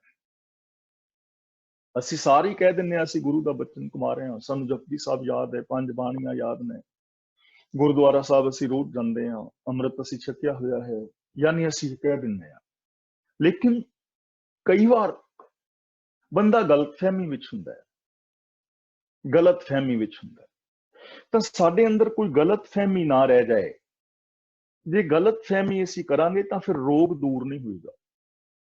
ਜੇ ਦਵਾਈ ਦੀ ਸਹੀ ਵਰਤੋਂ ਨਹੀਂ ਕਰਦੇ ਤਾਂ ਰੋਗ ਦੂਰ ਨਹੀਂ ਹੋਣਾ। ਜਿਹੜਾ ਡਾਕਟਰ ਨੇ ਪਰਹੇਜ਼ ਦੱਸਿਆ ਹੈ, ਜੇ ਅਸੀਂ ਉਹ ਪਰਹੇਜ਼ ਨਹੀਂ ਕਰਦੇ ਤੇ ਤਾਂ ਵੀ ਰੋਗ ਦੂਰ ਨਹੀਂ ਹੋਣਾ। ਕੋਈ ਬੰਦਾ ਨਾ ਸ਼ਰਾਬ ਪੀਂਦਾ ਸੀ ਤੇ ਉਹਦੀਆਂ ਕਿਡਨੀਆਂ ਖਰਾਬ ਹੋ ਰਹੀਆਂ ਸਨ ਤੇ ਡਾਕਟਰ ਨੇ ਉਹਨੂੰ ਕਿਹਾ ਵੀ ਤੂੰ ਨਾ ਸ਼ਰਾਬ ਨਹੀਂ ਪੀਣਾ, ਛੱਡ ਦੇ। ਉਹ ਕਹਿੰਦਾ ਡਾਕਟਰ ਜੀ ਓਕੇ, ਮੈਂ ਛੱਡ ਦਿੰਦਾ, ਸ਼ਰਾਬ ਬੰਦ। ਉਹ ਕਹਿੰਦਾ ਵੀ ਜੇ ਤੂੰ ਸ਼ਰਾਬ ਬੰਦ ਕਰਤਾ ਤਾਂ ਤੇਰੀ ਇਹ ਬਿਮਾਰੀ ਜਿਹੜੀ ਹੈ ਨਾ ਇਹ ਬਿਲਕੁਲ ਠੀਕ ਹੋ ਜਾਏਗੀ, ਤੇ ਮੇਰੀ ਗਰੰਟੀ ਹੈ। ਹੁਣ ਉਹ ਦਵਾਈ ਖਾਧੀ, ਮਹੀਨੇ ਬਾਅਦ ਫਿਰ ਗਿਆ ਤੇ ਨਾਲ 2 ਬੰਦੇ ਸਨ ਤੇ ਡਾਕਟਰ ਨੇ ਕਿਹਾ ਵੀ ਜੇ ਕੋਈ ਜ਼ਿਆਦਾ ਜ਼ੋਰ ਪਾਏ ਨਾ, ਜ਼ਿਆਦਾ ਕੋਈ ਰਿਕੁਐਸਟ ਕਰਦਾ ਤੇ ਕਦੀ ਇੱਕ ਅੱਧਾ ਪੈਗ ਲੈ ਲੈ। ਮਹੀਨੇ ਬਾਅਦ ਗਿਆ ਤੇ ਬੰਦੇ ਦੀ ਕੰਡੀਸ਼ਨ ਉਹੀ, ਨਾਲ 2 ਬੰਦੇ ਹੋਰ ਸਨ ਤੇ ਡਾਕਟਰ ਨੇ ਪੁੱਛਿਆ ਵੀ ਸ਼ਰਾਬ ਛੱਡੀ ਹੈ? ਕਹਿੰਦਾ ਹਾਂਜੀ, ਸ਼ਰਾਬ ਤੇ ਮੈਂ ਅਗਲੇ ਦਿਨ ਹੀ ਛੱਡ ਦਿੱਤੀ ਸੀ, ਬਿਲਕੁਲ ਛੱਡਤੀ। ਬਸ ਜਦੋਂ ਕੋਈ ਜ਼ਿਆਦਾ ਰਿਕੁਐਸਟ ਕਰਦਾ ਨਾ ਤੇ ਉਦੋਂ ਮੈਂ ਥੋੜੀ ਜਿਹੀ ਪੀ ਲੈਂਦਾ। ਕਹਿੰਦਾ ਓਕੇ। ਕਹਿੰਦਾ ਇਹ 2 ਬੰਦੇ ਕੌਣ ਨੇ? ਕਹਿੰਦਾ ਜੀ ਇਹ ਮੈਂ ਰਿਕੁਐਸਟ ਕਰਨ ਵਾਸਤੇ ਰੱਖੇ ਨੇ, ਤਨਖਾਹ ਦੇਣਾ ਇਹਨਾਂ। ਇਹ 15-15 ਮਿੰਟ ਬਾਅਦ ਰਿਕੁਐਸਟ ਕਰੀ ਜਾਂਦੇ ਨੇ। ਹੁਣ ਜੇ ਐਵੇਂ ਕਰੋਗੇ ਚਲਾਕੀਆਂ, ਫਿਰ ਤਾਂ ਨਹੀਂ ਨਾ, ਗਲਤਫਹਿਮੀ ਹੋ ਗਈ। ਇਸ ਲਈ ਸਾਡੀ ਜ਼ਿੰਦਗੀ ਵਿੱਚ ਗਲਤਫਹਿਮੀ ਨਾ ਰਹੇ। ਬੰਦਾ ਸੀ, ਕਿਸੇ ਨੇ ਘਟਾਣਾ ਸੀ weight ਤੇ ਡਾਕਟਰ ਕੋਲ ਜਾਏ ਤੇ weight ਨਹੀਂ ਘਟਿਆ ਤੇ ਡਾਕਟਰ ਨੇ ਕਿਹਾ ਵੀ ਤੂੰ ਏਦਾਂ ਕਰ, ਰੋਟੀਆਂ ਕਿੰਨੀਆਂ ਖਾਣਾ? ਕਹਿੰਦਾ 4 ਸਵੇਰੇ ਤੇ 4 ਸ਼ਾਮੀ। ਉਹ ਕਹਿਣ ਲੱਗਾ ਵੀ ਚੱਲ ਤੂੰ ਏਦਾਂ ਕਰ ਵੀ ਸ਼ਾਮ ਦੀ ਰੋਟੀ ਬੰਦ ਕਰ ਦੇ, 4 ਖਾਇਆ। ਉਹਨੇ ਰੋਟੀਆਂ 4 ਖਾਣੀਆਂ ਸ਼ੁਰੂ ਕਰਤੀਆਂ, weight ਫਿਰ ਨਹੀਂ ਘਟਿਆ। 3 ਮਹੀਨੇ ਬਾਅਦ ਫਿਰ ਗਿਆ, ਕਹਿੰਦਾ ਡਾਕਟਰ ਜੀ weight ਤੇ ਨਹੀਂ ਘਟਿਆ। ਕਹਿੰਦਾ ਰੋਟੀਆਂ ਕਿੰਨੀਆਂ ਖਾਣਾ? ਕਹਿੰਦਾ 4। ਕਹਿੰਦਾ ਏਦਾਂ ਕਰ ਵੀ ਰੋਟੀਆਂ 2 ਕਰ ਦੇ। ਉਹਨੇ ਰੋਟੀਆਂ 2 ਕਰ ਦਿੱਤੀਆਂ। 3 ਮਹੀਨੇ ਬਾਅਦ ਫਿਰ ਗਿਆ ਤੇ weight ਫਿਰ ਉਨਾ ਹੀ। ਕਹਿੰਦਾ ਰੋਟੀਆਂ ਕਿੰਨੀਆਂ ਖਾਣਾ? ਕਹਿੰਦਾ 2। ਕਹਿੰਦਾ ਹੁਣ ਰੋਟੀ 1 ਕਰ ਦੇ। ਕਹਿੰਦਾ ਡਾਕਟਰ ਜੀ 2 ਕਿਲੋ ਆਟੇ ਦੀ 1 ਰੋਟੀ ਬਣਨੀ ਨਹੀਂ, 2 ਕਿਲੋ ਆਟੇ ਦੀ 1 ਰੋਟੀ ਨਹੀਂ ਬਣਨੀ। ਯਾਨੀ ਰੋਟੀਆਂ ਘਟਾ ਦਿੱਤੀਆਂ ਨੇ, ਆਟਾ ਓਨਾ ਹੀ ਹੈ। ਰੋਟੀਆਂ ਦੇ ਉੱਤੇ ਆਟਾ ਡਬਲ ਤਾਂ ਕਿਵੇਂ ਹੋਏਗਾ? ਤਾਂ ਅਸੀਂ ਭੁਲੇਖੇ ਵਿੱਚ ਨਾ ਰਹੀਏ। ਕਈ ਵਾਰ ਅਸੀਂ ਸਮਝਦੇ ਹਾਂ ਵੀ ਅਸੀਂ ਗੁਰੂ ਦੇ ਆਸ਼ੇ ਅਨੁਸਾਰ ਚੱਲ ਰਹੇ ਹਾਂ, ਤਾਂ ਗੁਰੂ ਨਾਨਕ ਦੇਵ ਜੀ ਇੱਥੇ ਭੁਲੇਖਾ ਕੱਢ ਰਹੇ ਨੇ। ਅਸੀਂ ਹੁਣ ਪਰਖਣਾ ਹੈ ਆਪਣੇ ਆਪੇ ਨੂੰ, ਜਿਨ੍ਹਾਂ ਵਿੱਚ ਹਉਮੈ ਦਾ ਰੋਗ ਨਹੀਂ ਹੁੰਦਾ, ਜੋ ਗੁਰੂ ਦੇ ਬਚਨ ਨੂੰ ਕਮਾਉਂਦੇ ਨੇ, ਉਹਨਾਂ ਦੀਆਂ ਨਿਸ਼ਾਨੀਆਂ ਦੱਸਦੇ ਨੇ। ਗੁਰੂ ਜੀ ਕਹਿੰਦੇ ਨੇ ਸੇਵ ਕੀਤੀ ਸੰਤੋਖੀ। ਅਸਲੀ ਸੇਵਾ ਉਹਨਾਂ ਦੀ ਕੀਤੀ ਹੈ ਜਿਹੜੇ ਸੰਤੋਖੀ ਨੇ। ਯਾਨੀ ਜੇ ਇਹਨਾਂ ਰੋਗਾਂ ਤੋਂ ਮੁਕਤ ਹੋਣਾ ਚਾਹੁੰਦੇ ਹੋ ਤੇ ਪਹਿਲਾ ਗੁਣ ਹੈ ਸੰਤੋਖ। ਜ਼ਿੰਦਗੀ ਦੇ ਅੰਦਰ ਖੁਸ਼ੀ ਕਿਵੇਂ ਆਏਗੀ? ਸੰਤੋਖ ਰਾਹੀਂ। ਇਹ ਜ਼ਿੰਦਗੀ ਦੀ ਭੱਜ ਦੌੜ, ਦੂਜਿਆਂ ਤੋਂ ਅੱਗੇ ਨਿਕਲਣ ਦੀ ਤਾਂਘ, ਦੂਜਿਆਂ ਨਾਲੋਂ ਜ਼ਿਆਦਾ ਪੈਸਾ ਇਕੱਠਾ ਕਰਨ ਦੀ ਤਾਂਘ, ਫਿਰ ਸ਼ਾਰਟਕਟ ਤੇ ਛੇਤੀ ਤੋਂ ਛੇਤੀ, ਤਾਂ ਸ਼ਾਰਟਕਟ ਕਰਕੇ ਬੰਦਾ 2 ਨੰਬਰ ਦੇ ਧੰਦੇ। ਸਭ ਤੋਂ ਪਹਿਲੀ ਗੱਲ ਸੰਤੋਖ, ਸਬਰ, ਕਿ ਜੋ ਕੁਝ ਮੈਨੂੰ ਮਿਲਿਆ ਹੈ ਉਹਦੇ ਤੇ ਖੁਸ਼ ਹੋਣਾ ਹੈ। ਫਾਰ ਐਗਜ਼ਾਮਪਲ, ਮੈਂ ਤੁਹਾਡੇ ਸਾਹਮਣੇ ਬੈਠਾ, ਮੇਰੇ ਹੁਣੇ ਕੱਪੜੇ ਨੇ ਤੇ ਕੱਪੜੇ ਨੇ ਸਸਤੇ, ਤੁਹਾਡੇ ਕੱਪੜੇ ਮਹਿੰਗੇ ਨੇ, ਨਾਈਕੀ ਦੇ ਸੂਟ ਪਾਏ ਨੇ ਤੁਸੀਂ, ਤੇ ਮੇਰੇ ਮਨ ਚ ਆਉਂਦਾ ਯਾਰ ਮੇਰੇ ਤੇ ਕੱਪੜੇ ਬੇਕਾਰ ਨੇ, ਇਹਨਾਂ ਵੀਰਾਂ ਦੇ ਕੱਪੜੇ ਕਿੰਨੇ ਮਹਿੰਗੇ ਨੇ। ਮੈਂ ਅਸੰਤੁਸ਼ਟ ਹੋ ਗਿਆ। ਹੁਣ ਜਿਹੜੇ ਮੈਂ ਕੱਪੜੇ ਪਾਏ ਨੇ ਇਹਨਾਂ ਦੀ ਮੈਂ ਖੁਸ਼ੀ ਨਹੀਂ ਮਾਣ ਰਿਹਾ, ਮੈਂ ਤੁਹਾਡੇ ਕੱਪੜਿਆਂ ਤੋਂ ਸੜ ਰਿਹਾ। ਇੱਕ ਤੇ ਮੇਰੇ ਅੰਦਰ ਜਲਨ ਪੈਦਾ ਹੋਏਗੀ, ਦੂਜਾ ਮੇਰੇ ਅੰਦਰ ਅਸੰਤੁਸ਼ਟੀ ਪੈਦਾ ਹੋਏਗੀ। ਇਹਨਾਂ ਦਾ ਜਿਹੜਾ ਸੁੱਖ ਹੈ ਉਹ ਵੀ ਨਹੀਂ ਮਿਲੇਗਾ। ਤਾਂ ਮੈਨੂੰ ਕੀ ਕਰਨਾ ਚਾਹੀਦਾ ਹੈ? ਮੈਨੂੰ ਰੱਬ ਦਾ ਸ਼ੁਕਰ ਕਰਨਾ ਚਾਹੀਦਾ ਹੈ ਕਿ ਹੇ ਪ੍ਰਭੂ, ਤੇਰਾ ਸ਼ੁਕਰ ਕਿ ਤੂੰ ਮੈਨੂੰ ਆ ਤਨ ਢੱਕਣ ਵਾਸਤੇ ਬਸਤਰ ਦਿੱਤੇ ਨੇ, ਨਹੀਂ ਤਾਂ ਲੋਕ ਤਾਂ ਨੰਗੇ ਫਿਰਦੇ ਨੇ। ਤੇ ਇਹਨਾਂ ਦੀ ਮੈਂ ਖੁਸ਼ੀ ਮਾਣ ਸਕਾਂਗਾ, ਤੇ ਜਦੋਂ ਮੈਂ ਖੁਸ਼ ਹੋਵਾਂਗਾ ਮੈਂ ਮਨ ਲਾ ਕੇ ਕੰਮ ਕਰਾਂਗਾ, ਮਿਹਨਤ ਕਰਕੇ ਤੁਹਾਡੇ ਵਰਗੇ ਕੱਪੜੇ ਖਰੀਦ ਲਵਾਂਗਾ। ਯਾਨੀ ਵਿਕਾਸ ਮੇਰਾ ਹੁੰਦਾ ਰਹੇਗਾ। ਜੋ ਕੁਛ ਮੇਰੇ ਕੋਲ ਹੈ ਮੈਂ ਉਹਦੇ ਨਾਲ ਸੰਤੁਸ਼ਟ ਹਾਂ। ਜਿਹੜਾ ਬੰਦਾ ਸੰਤੁਸ਼ਟ ਹੋ ਜਾਂਦਾ ਨਾ, ਉਹ ਬੰਦਾ ਇਹਨਾਂ ਰੋਗਾਂ ਤੋਂ ਮੁਕਤ ਹੋ। ਦੂਜੀ ਗੱਲ, ਜਿੰਨੀ ਸੱਚੋ ਸੱਚ ਤੇ ਆਇਆ ਗੁਰੂ ਦੇ ਸੇਵਕ ਜਾਂ ਗੁਰ ਕਾ ਬਚਨ ਕਮਾਹੇ, जिन्हां ने रोग तो मुक्त होना है। गुर का बचन कमाहे की दूजी निशानी है कि सच, सच ध्याना, ध्यान दे विच सच होवे, मन वचन और कर्म करके सच्चे होना है, मानसिकता भी सच्ची होवे, बोल भी सच्चे होन और विहार भी सच्चा हो। तो जे सच दे नाल जुड़ जाइए, सच नूं समझ लवीए, तो फिर बंदा होमे का शिकार नहीं होगा। फिर मैं तुहानूं नीवा क्यों समझांगा? फिर मैनूं समझ होएगी ना कि सारियां विच रब दी जोत है। मेरा भी शरीर पंजां तत्तां तो बनया है, इन्हां वीरां भैणां दा भी पंजां तत्तां तो, ऑक्सीजन नाल मैं जिंदा, ऑक्सीजन नाल ये जिंदा, इन्हां दे अंदर भी दिल धड़क रहा है, मेरे अंदर भी दिल धड़क रहा है। मैं इन्हां तो उच्चा नहीं, विशेष नहीं, मैं इन्हां वर्गा हाँ, तो मैं तुहाडे नाल भरावां वर्गा विहार करां। ते जदों मैनूं सच दी समझ आ जाएगी तो फिर मेरे अंदर हीन भावना भी नहीं आएगी कि जे काम कर सकते हैं मैं भी कर सकना। एक बंदा पढ़ सकता है, मैं भी पढ़ सकता।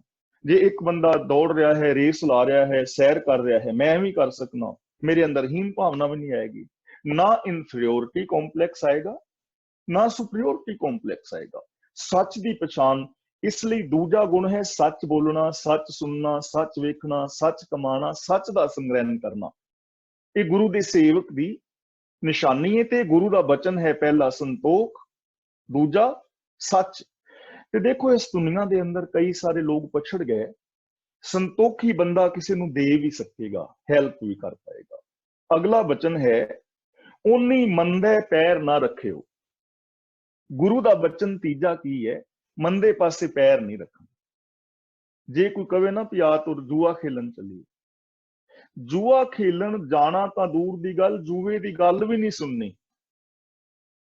कदे मन दे विच विचार भी नहीं पैदा करना कि मैं जुआ खेल के अमीर होवांगा। जुए बारे सोचना भी नहीं, अंदर विचार भी पैदा ना हो। किसे दूजे नूं नीवा विखाना हंकार करके, ये तो दूर की गल, ये कदे मन दे विच भी ना आवे कि कोई मेरे तो नीवा है, दिमाग विच भी ना। इहनूं कहंदे ने उन्नी मंदे पैर ना रखे। किसी धी भैन वल माड़ी नजर नाल वेखना तो दूर की गल, ये दिमाग दे विच भी ना आए। उन्नी मंदे पैर ना रखियो। जेड़ा मंदे पासे पैर नहीं रखेगा, ਉਹਦੇ अंदर इनफीरियोरिटी कॉम्प्लैक्स भी पैदा नहीं होएगा और सुपीरियोरिटी कॉम्प्लैक्स भी पैदा नहीं होएगा। साडी नैगेटिव थिंकिंग का रिजल्ट है, नतीजा है कि असी डिप्रैशन के शिकार हो जाते हैं। ते नकारात्मक सोच दुनिया का सब तो वड्डा पाप है, दुनिया का सब तो वड्डा अपराध है। असी अज्ञानतावश अपने किन्ने बच्चों की जिंदगी बर्बाद की है। काका इधर ना जाई, उधर ना जाई, ए ना करी, तेरे तो ए नहीं होना, तू एवें ही रहना डंगर, तू ना डीसी लग गया, वे गुआंढियां दा मुंडा किन्ने नंबर लैके आउंदा ते तू। ਇਹੋ ਜਿਹੀਆਂ ਗੱਲਾਂ कर करके ਅਸੀਂ अपने बच्चों के अंदर ये चीज़ां बिठा दित्तियां कि मैं कुछ नहीं कर सकता। ਤਾਂ ਇਹ ਨੈਗੇਟਿਵ बोल बोलने ये बिल्कुल अपराध है। ना अपने वास्ते बोलो, ना किसी दूजे वास्ते बोलो।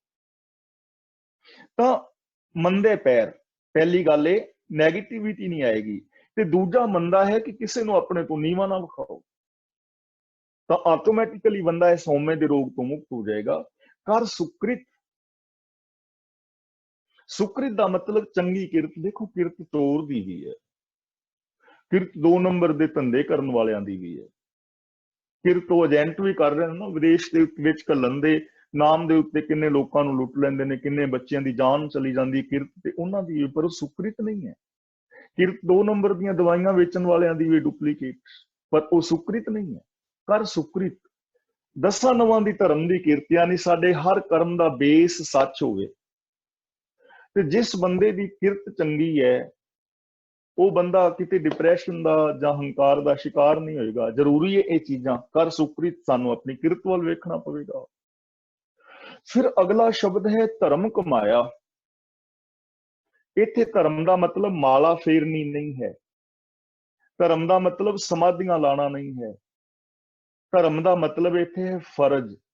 साडे फर्ज की ने, देखो मेरे सामने भैणा तुसी बैठना, तो औरत सब तो पहला किसी की बेटी है, भैन है, पत्नी है, मां है, नूह है, सस है, दरानी जठानी है।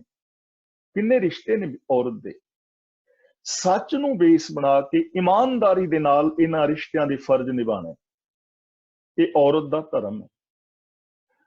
वीर मेरे सामने सी तुसी बैठे हो, ਤਾਂ ਬੰਦਾ ਜਿਹੜਾ ਹੈ ਪੁੱਤਰ ਹੈ, ਕਿਸੇ ਦਾ ਪਿਤਾ ਹੈ, ਬੇਟਾ ਹੈ, ਪਤੀ ਹੈ, ਸਹੁਰਾ ਹੈ, ਜਵਾਈ ਹੈ, ਚਾਚਾ ਤਾਇਆ ਹੈ, ਰਿਸ਼ਤੇਦਾਰ ਹੈ, ਕਿੰਨੇ ਫਰਜ਼ ਨੇ। ਇਮਾਨਦਾਰੀ ਨਾਲ ਸੱਚ ਨੂੰ ਬੇਸ ਬਣਾ ਕੇ ਇਹਨਾਂ ਫਰਜ਼ਾਂ ਨੂੰ ਪੂਰੀਆਂ ਕਰਨਾ, ਤੇ ਇਹ ਫਰਜ਼ ਇਹਨਾਂ ਰਿਸ਼ਤਿਆਂ ਤੱਕ ਸੀਮਤ ਨਹੀਂ ਹਨ। ਧਰਮੀ ਬੰਦਾ ਉਹ ਹੈ ਜਿਹੜਾ ਵੱਡਾ ਇਹ ਯੂਨੀਵਰਸ ਹੈ, ਓਡੇ ਵੱਡੇ ਹੀ ਫਰਜ਼ ਨੇ। ਹਵਾ ਲਈ ਕੀ ਫਰਜ਼ ਨੇ, ਵਨਸਪਤੀ ਵਾਸਤੇ ਕੀ ਫਰਜ਼ ਨੇ, ਪਸ਼ੂ ਪੰਛੀਆਂ ਲਈ ਕੀ ਫਰਜ਼ ਨੇ। ਦੇਖੋ ਭਗਤ ਪੂਰਨ ਸਿੰਘ ਸੀ ਨਾ, ਕਿਸੇ ਗਾਂ ਮੱਝ ਨੇ ਸੜਕ ਦੇ ਉੱਤੇ ਗੋਹਾ ਕੀਤਾ ਹੁੰਦਾ ਸੀ ਨਾ, ਤਾਂ ਉਹ ਆਪਣੇ ਹੱਥਾਂ ਦੇ ਨਾਲ ਗੋਹਾ ਚੁੱਕ ਕੇ ਕਿਸੇ ਫਸਲ ਵਿੱਚ ਜਾਂ ਕਿਸੇ ਪੇੜ ਦੇ ਜੜ ਵਿੱਚ ਪਾ ਦਿੰਦਾ ਹੁੰਦਾ। ਇਹਨੂੰ ਕਹਿੰਦੇ ਨੇ ਫਰਜ਼। ਤੇ ਅਸੀਂ ਖਾਧਾ ਤੇਲਾ ਤੇ ਸੜਕ ਦੇ ਉੱਤੇ ਉਹ ਭੁਆ ਕੇ ਮਾਰਿਆ, ਕੋਕ ਪੀਤਾ ਉਧਰ ਸੁੱਟਤਾ ਗੰਦਗੀ, ਇਹ ਫਰਜ਼ ਨਹੀਂ ਹਨ। ਤਾਂ ਜੇਕਰ ਅਸੀਂ ਡਿਪਰੈਸ਼ਨ ਤੋਂ ਜਾਂ ਹੰਕਾਰ ਤੋਂ ਬਚਣਾ ਚਾਹੁੰਦੇ ਹਾਂ ਤਾਂ ਇਮਾਨਦਾਰੀ ਨਾਲ ਆਪਣੇ ਫਰਜ਼ ਪੂਰੇ ਕਰਨੇ ਨੇ। ਪਤੀ ਪਤਨੀ ਦੀ ਆਪਸ ਵਿੱਚ ਬਣਦੀ ਨਹੀਂ, ਕਿਉਂਕਿ ਦੋਵੇਂ ਹੱਕ ਮੰਗ ਰਹੇ ਨੇ, ਤਾਂ ਹੱਕ ਮੰਗਣੇ ਛੱਡ ਦਿਓ, ਫਰਜ਼ ਪੂਰੇ ਕਰੋ। ਪਤੀ ਇਮਾਨਦਾਰੀ ਨਾਲ ਆਪਣੇ ਫਰਜ਼ ਪੂਰੇ ਕਰੇ, ਹੱਕ ਨਾ ਮੰਗੇ, ਤਾਂ ਜੋ ਪਤੀ ਦੇ ਫਰਜ਼ ਨੇ ਉਹ ਪਤਨੀ ਦੇ ਹੱਕ ਨੇ ਉਹਨੂੰ ਆਟੋਮੈਟਿਕਲੀ ਮਿਲ ਜਾਣਗੇ।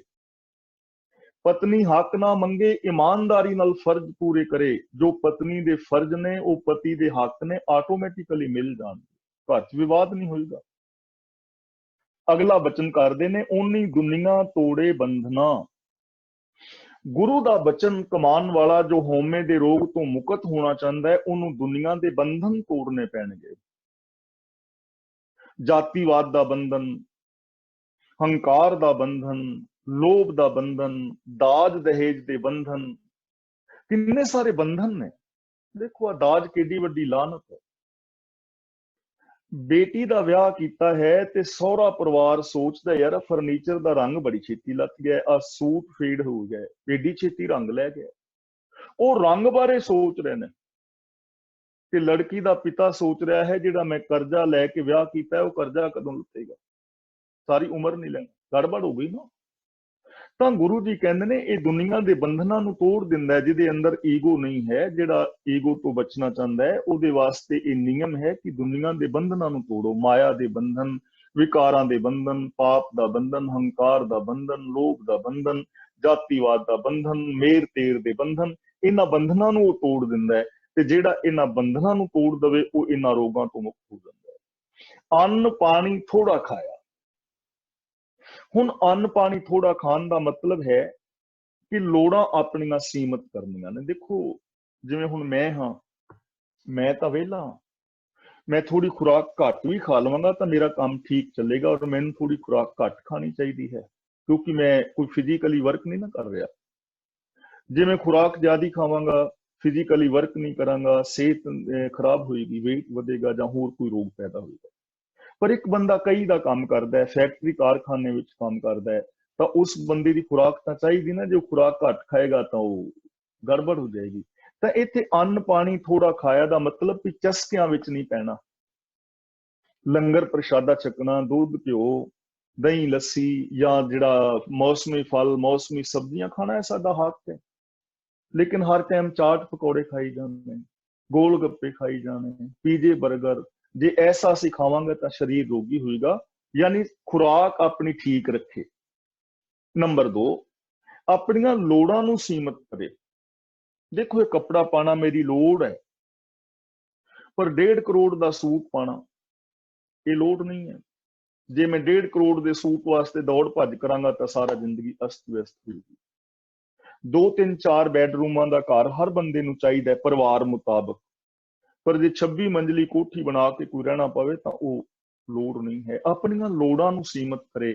ਜਿਹਦੀਆਂ ਲੋੜਾਂ ਸੀਮਤ ਨੇ ਨਾ, ਉਹ ਬੰਦਾ ਨਾ ਤੇ ਹੰਕਾਰ ਦਾ ਸ਼ਿਕਾਰ ਹੁੰਦਾ ਹੈ, ਨਾ ਡਿਪਰੈਸ਼ਨ ਦਾ ਸ਼ਿਕਾਰ। ਅਗਲਾ ਬਚਨ ਕਰਦੇ ਨੇ, ਉਹਨੀ ਦੁਨੀਆ ਤੋੜੇ ਬੰਧਨਾ, ਅੰਨ ਪਾਣੀ ਥੋੜਾ ਖਾਇਆ, ਤੂੰ ਬਖਸ਼ਿਸ਼ੀ ਅਗਲਾ।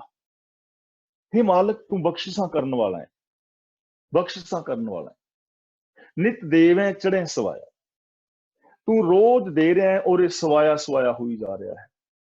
यानी सकारात्मक सोच होवे और वंड के छकन वाला होवे, क्योंकि रब वंड रहा है ना, दे रहा है दाता।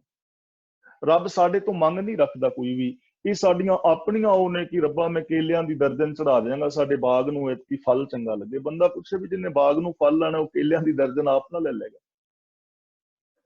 कहन तो भाव कि वो साडे तो ਮੰਗ नहीं रखता, वो सानू दे रहा है।